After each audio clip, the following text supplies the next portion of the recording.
نحمده ونصلي على رسوله الكريم أما بعد عن أبي هريرة رضي الله عنه قال بينما النبي صلى الله عليه وسلم في مجلس يحدث القوم جاء عربي রাসূল সাল্লাল্লাহু আলাইহি ওয়াসাল্লাম কোনো এক মজলিসে তিনি বসা ছিলেন। এমন অবস্থায় লোকদের উদ্দেশ্যে তিনি আলোচনা করেছিলেন। তখন এক বেদুইন এসে রাসূল সাল্লাল্লাহু আলাইহি ওয়াসাল্লামকে প্রশ্ন করল, ইয়া রাসূলুল্লাহ ফাকালা মাতা সা ফামাদ রাসূলুল্লাহ সাল্লাল্লাহু আলাইহি ওয়াসাল্লাম, ইয়া রাসূলুল্লাহ কিয়ামত কখন সংঘটিত হবে?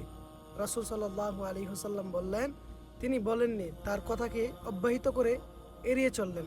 কেউ কেউ বলেছেন, ওইখানে উপস্থিত থাকা সাহাবায়ে কেরাম বললেন যে রাসূল সাল্লাল্লাহু আলাইহি ওয়াসাল্লাম কথাটি শোনেননি কিংবা তিনি শুনেও পছন্দ করেননি।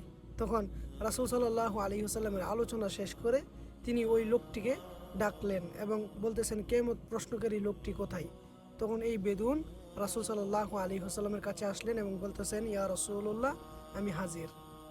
তখন ওই লোক আসলো এবং আল্লাহ রাসূল সাল্লাল্লাহু আলাইহি ওয়াসাল্লাম ওই লোককে বলতেছে, যখন আমানত নষ্ট করা হবে তখন তুমি কিয়ামতের জন্য অপেক্ষা করবে। তখন ওই ব্যক্তি বলতেছে, ইয়া রাসূলুল্লাহ আমানত কিভাবে নষ্ট করা হবে? তখন রাসূল সাল্লাল্লাহু আলাইহি ওয়াসাল্লাম আবার বললেন যে যখন কোনো অযোগ্য ব্যক্তিকে যোগ্য কাজের দায়িত্ব দেওয়া হবে তখনই আমানত নষ্ট করা হবে। তো আজকের হাদিস থেকে আমরা জানতে পারলাম যে কিয়ামতের আলামত কি এবং এই আলামত থেকে আমরা কি শিক্ষা নিতে পারবো? যখন আমানত নষ্ট করা হবে তখন কিয়ামতের জন্য অপেক্ষা করবে। চেষ্টা করবো আল্লাহ তাআলা যেন আমাদেরকে এই হাদিসের উপরে সর্বদা আমল করার তৌফিক দান করে।